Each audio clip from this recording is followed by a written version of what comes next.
tak berkembang dengan idea-idea tersebut. Okey, isi yang kedua. Dan yang ketiga, pudarnya idealism projek Tahrir.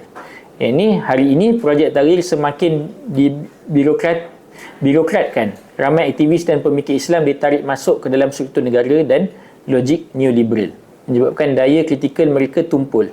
Apabila gerakan Islam bergantung kepada gaji dan institusi, keberanian untuk berfikir menjangkaui status quo semakin hilang.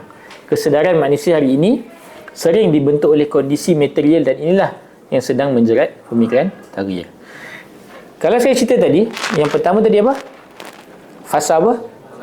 Pengasas. Yang kedua, keterbukaan. Bila mana fasa keterbukaan, bila kita mendapat posisi-posisi penting, apa juga yang akan datang?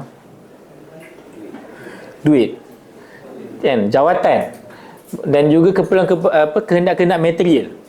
Dan inilah yang Prahradin sebutkan. Bila datangnya kehendak-kehendak material, maka idealism ataupun idea-idea Tahrir itu pun hilang sekali. Dia larut dalam duit dan sebagainya, kan? Atas kepentingan-kepentingan tertentu dan sebagainya, material. Ya, jadi inilah situasi yang berlaku lah. Jadi menyebabkan pudarnya idealism projek Tahrir. Kalaulah generasi kedua pun dah makin pudar, apatah lagi generasi ketiga. Ya, apatah lagi kita pada hari ini, semakin jauh lah daripada projek tersebut. Jadi apakah jalan keluar?